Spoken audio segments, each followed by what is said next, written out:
الحمد لله رب العالمين، والصلاة والسلام على سيد الأنبياء والمرسلين نبينا محمد وعلى آله وأصحابه أجمعين. أما بعد، فأعوذ بالله من الشيطان الرجيم. بسم الله الرحمن الرحيم.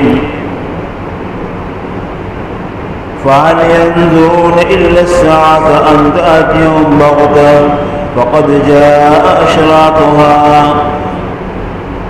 وقال تعالى: إن الساعة آتية لا ريب فيها ولكن أكثر الناس لا يؤمنون.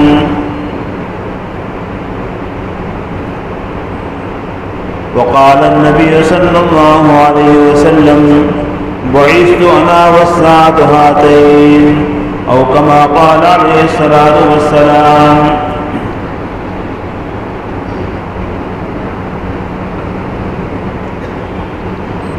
دنیا جو ہے اپنی زندگی کے آخری دور سے چل رہی ہے اور نت نئے حالات، پریشانیاں، مصیبتیں اور نامساعد حالات جو ہے پیدا ہو رہے ہیں. ان پیدا ہونے والے حالات سے یہ معلوم ہوتا ہے کہ اب دنیا کی زندگی ختم ہونے کو ہے. خود نبی کریم صلی اللہ علیہ وسلم نے بھی اس امت کی مثالیں بیان کی ہیں کہ حضرت آدم سے لے کر حضرت ابراہیم علیہ السلام کے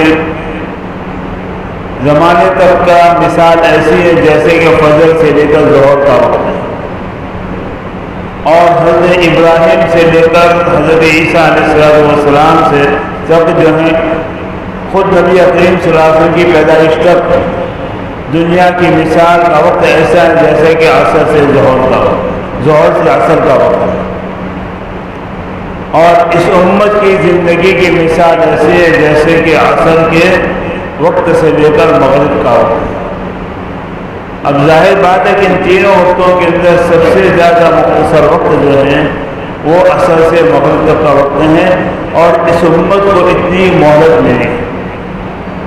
اب دنیا کے حالات و واقعات یہ بتا رہے ہیں کہ اب جو ہے سورج غروب ہونے کے قریب ہے، لیکن سورج ویسے ہی غروب نہیں ہو جائے گا، بلکہ اس سے پہلے بہت سے نامساعد حالات، پریشانیاں، مصیبتوں اور مشکلات کا سامنا ہوگا. قرآن پاک یہ کہہ رہا ہے: وَيَنْتَظِرُونَ إِلَّا السَّاعَةَ أَن تَأْتِيَهُمْ بَغْتَةً فَقَدْ جَاءَ أَشْرَاطُهَا. یہ صرف جو ہے قیامت کا انتظار کرتے ہیں، وہ تو اچانک آئے گی. اللہ تبارک و تعالیٰ نے قیامت کا متعین وقت جو ہے اپنے پاس محفوظ رکھا ہے. نہ کسی فرشتے کو معلوم ہے کہ نہ کسی کو نبی کو بتایا گیا ہے، لیکن قرآن پاک نے کہا فقد جاء اشراطها، اس کی علامتیں آ چکی ہیں.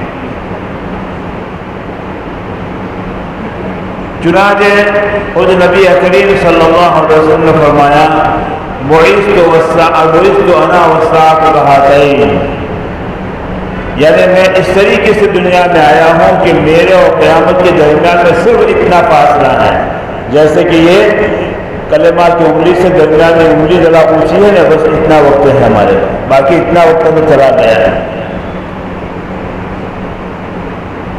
اسی وجہ سے نبی کریم صلی اللہ علیہ وسلم سے قیامت سے پہلے آنے والے حالات و واقعات اور اس کی نشانیاں اور اس کی علامتیں بہت تفصیل کے ساتھ، بہت ہی تفصیل کے ساتھ حدیث کی کتابوں میں ملتی ہیں. چنانچہ تمام ائمہ حدیث نے اپنی اپنی حدیث کی کتابوں میں مستقل اس کا باب باندھا ہے، کتاب الفتن. فتن یہ فتنتن کی جمع ہے، اس کے معنی آزمائشوں کا وقت اور آزمائشوں کے حالات. فتنے کے معنی آزمائش کے ہوتے ہیں اور بہت سے معنی اس کے بیان کیے گئے ہیں، لیکن یہاں پر اس سے مراد آزمائش. چنانچہ نبی کریم صلی اللہ علیہ وسلم نے بار بار اپنی امت کو اس کے اوپر خبردار کیا ہے اور متنبع کیا ہے. کیوں؟ اس لیے کہ اس سے پہلے ایسے حالات و واقعات پیش آنے والے ہیں کہ امت جو ہے ان حالات و واقعات کے سامنے کمزور پڑتی چلی جائے گی.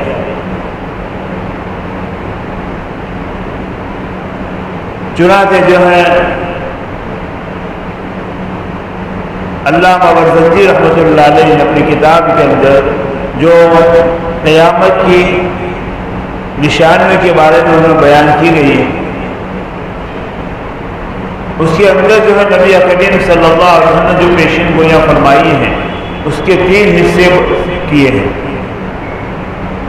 ایک حصہ تو وہ ہے کہ جو نشانیاں پہلے گزر چکی، خود نبی کریم صلی اللہ علیہ وسلم کا آنا اور یہ امت کا وجود بھی جو ہے قیامت کی علامتوں میں سے ہے، اس لیے کہ اس امت کے بعد اور کوئی امت نہیں اور ہمارے نبی آخر الزمان کے بعد کوئی دوسرا نبی نہیں.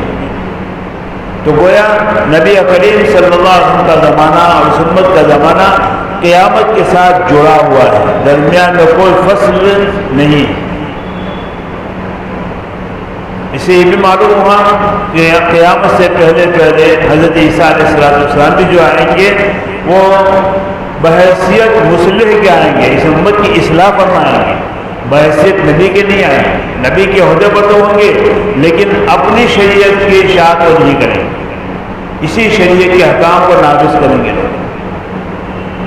اور امتی بھی بن کر آئیں گے. ایسا بھی نہیں، بعض لوگ کہتے ہیں امتی بن کر آئیں گے، نہیں، یہ تو جو ہے نبوت کے درجے سے گرا جانے کی بات ہے، بلکہ نبی کے منصب پر ہوں گے لیکن اپنے نبوت کے احکام کو لوگوں میں جاری نہیں کریں. چنانچہ نبی کریم صلی اللہ علیہ وسلم سے جو قیامت کی نشانیاں منقول احادیث کی کتابوں میں کہیں تو کسی موقع پر آپ صلی اللہ علیہ وسلم نے بہت ہی تفصیل کے ساتھ بیان کیا، جیسے کہ حدیث حضرت حذیفہ کی ہے کہ آپ نے فجر سے لے کر ظہر تک، ظہر سے لے کر عصر تک اور عصر سے لے کر مغرب تک اور مغرب کے بعد عشاء تک اور عشاء کے بعد اتنے وقت تک آپ بیان کر رہے ہیں. اور اس دوران میں نبی کریم صلی اللہ علیہ وسلم کے چہرے کا رنگ بدل جاتا تھا اور آپ کو امت کی بہت بڑی فکر تھی.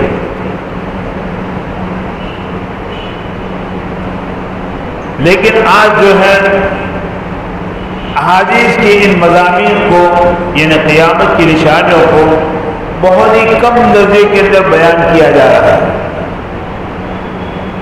چنانچہ لکھا ہے، حدیث بیان کی ہے کہ دجال کے آنے کی علامت یہ بھی ہے کہ مساجد کے ممبر و محراب سے اس کا تذکرہ ختم ہو جائے گا، کوئی اس کو بیان نہیں کرے. آج جو ہے دین سے بیزاری کا یہ عالم ہے کہ جس بیان میں واقعات کو بیان کرو تو لوگ خوب شوق سے سنتے ہیں اور وہ بھی عمل کرنے کے لیے نہیں بلکہ مزہ آتا ہے. حظ نفس ہے، اس میں بھی نفس کی شرارت ہے اور سیدھے سادھے انداز کے اندر قرآن حدیث کو بیان کرنے والا جو ہوتا ہے اس کے بیان کو لوگ بہت کم پسند کرتے ہیں. یہ بھی دین سے بیزاری کی علامت ہے.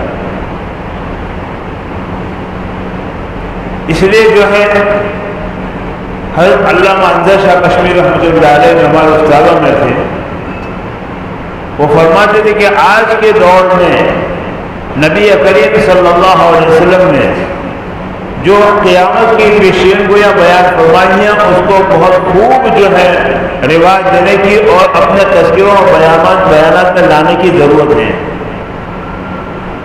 اس لیے کہ یہی نشانوں کو بیان کرنے کی وجہ سے ہو سکتا ہے کہ غیروں کے پاس اگر یہ ان کے سامنے باتیں جائے گی تو جن کے اندر سنجیدگی ہوگی، انصاف ہوگا، ہو سکتا ہے وہ مسلمان ہو جائے.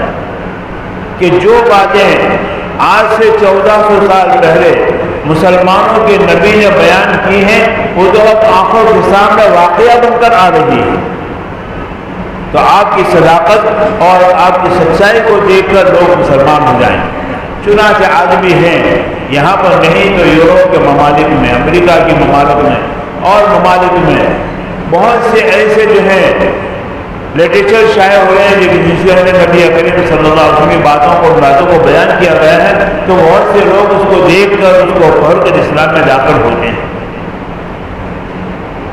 یہ لہٰذا یہ بے فائدہ نہیں بلکہ آج ضرورت ہے، اس کی ضرورت ہے۔ اور کیوں ضرورت ہے؟ تاکہ امت مسلمہ کا ہر وہ فرد جس کے دل میں اللہ نے کچھ دھڑکن رکھی ہو، کچھ درد رکھا ہو، اپنے ایمان کی فکر جس کو دی ہو، وہ جو ہے اس سے سمجھ جائے۔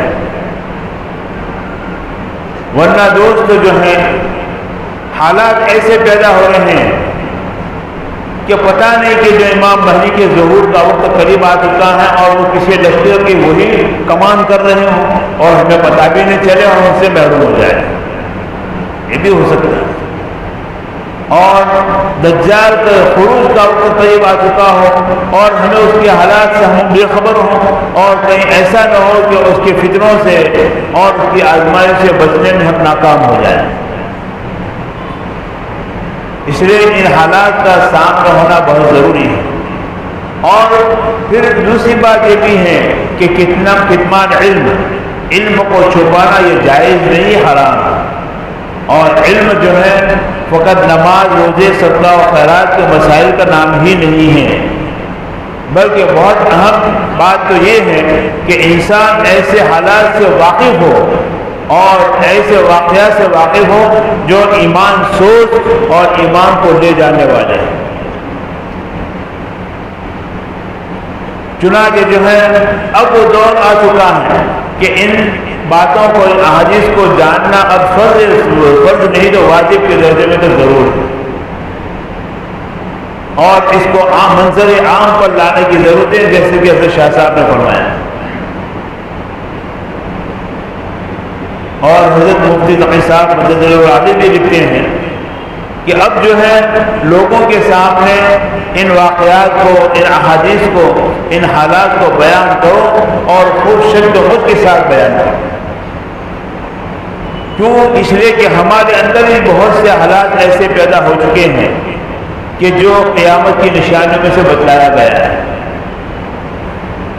چنانچہ سیدنا علی رضی اللہ عنہ فرماتے ہیں ان آنے والے حالات و واقعات کے اندر اور قیامت کی نشانیوں میں سے کہ روزوں کا مطمع نظر پیٹ اور ساز و سامان ہو جائے گا۔ چنانچہ آج ہم دیکھتے ہیں ساز و سامان سے مراد کیا ہے؟ علماء نے اس کی تشریح کی کہ ایک تو پیٹ سے مراد کیا ہے کہ بس مجھے کہیں سے بھی اچھے سے اچھا کھانا مل جائے، میرا پیٹ بھرتا ہے، حلال کا ہے، حرام کا ہے، مشتبہ ہے، ایسی کوئی فکر نہیں۔ اور ساز و سامان سے مراد کیا ہے؟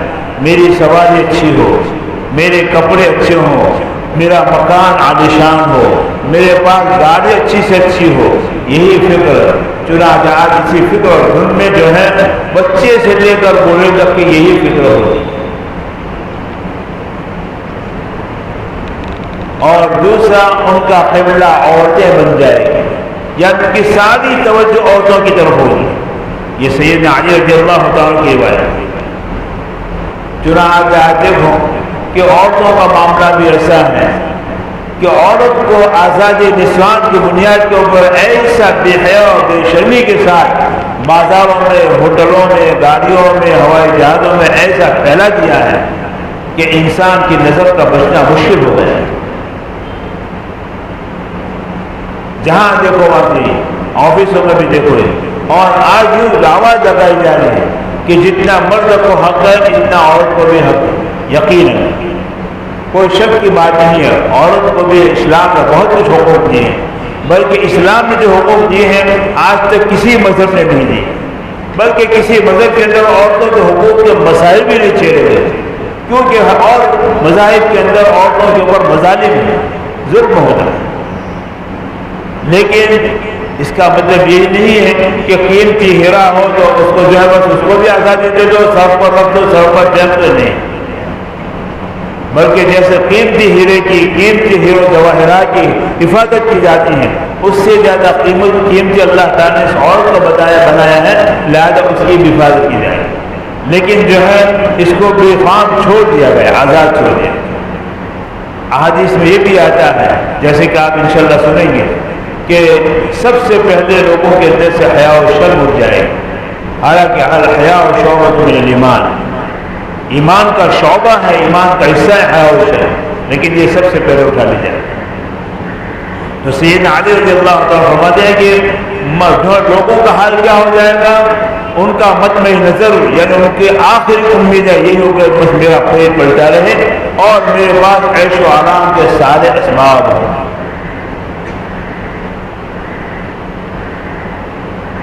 اور اسی کے ساتھ ساتھ اپنے خواہشات کے پیچھے پڑ کر اور لوگوں کو اپنا قبلہ بنا دیا، اور ایک آزادی اسلام کی بنیاد پر اس بیچاری کو بے عزت کر کے رکھ دیا ہے۔ اس لیے جو ہے نبی کریم صلی اللہ علیہ وسلم کے بیانات میں، آپ کے ارشادات و فرمودات میں اور احادیث کے اندر اس کے بارے میں بڑی تفصیلیں بیان کی گئی۔ اس سے پہلے بھی میں جو 5-7 سال پہلے اس کے متعلق بہت کچھ باتیں کر چکا ہوں، لیکن اسی کے بعد بھی بہت سے ایسے حالات دنیا میں رونما ہوئے، دیکھنے میں آئے کہ جس کی نبی کریم صلی اللہ علیہ وسلم انگلی رکھ کر جو ہے نشاندہی فرمائی۔ حضرت اسامہ رضی اللہ تعالیٰ فرماتے ہیں کہ ایک مرتبہ نبی کریم صلی اللہ علیہ وسلم مدینہ کے اونچی پہاڑی کے اوپر چڑھ گئے، صحابہ کرام نیچے تشریف فرمائے، کچھ صحابہ ساتھ میں تھے۔ نبی کریم صلی اللہ علیہ وسلم نے فرمایا کہ میں جو کچھ دیکھ رہا ہوں وہ تم نہیں دیکھ رہے ہو، میں دیکھ رہا ہوں کہ فتنے اور آزمائش اس امت کو چاروں طرف سے گھیرے ہوئے، اور چاروں طرف میں ان فتنوں کو اور آزمائشوں کو دیکھ رہا ہوں جو تم نہیں دیکھ رہے۔ پھر آپ صلی اللہ علیہ وسلم کے بارے میں تفصیلات بیان کی ہیں اور اس سے بچنے بچاؤ کی جو ہے تدبیریں بیان کی ہیں۔ یہ نہیں کہ نبی کریم صلی اللہ علیہ وسلم نے بے یار و مددگار چھوڑ دیا، اور یہ بھی نہیں، بلکہ آپ نے بیماریاں بھی بتلائی اور بیماریوں کے ساتھ دوائیں بھی بتلائی، آپ نے فتنے بھی بتلائے، فساد کے دور کو بھی بتایا، اور ساتھ ساتھ جو بچنے کی تدبیریں بھی آپ نے بتلائی۔ لیکن آج جو ہے نبی کریم صلی اللہ علیہ وسلم کی پیشین گوئیوں کو بھی توڑ مروڑ کر رکھ دینے کی کوشش ہے۔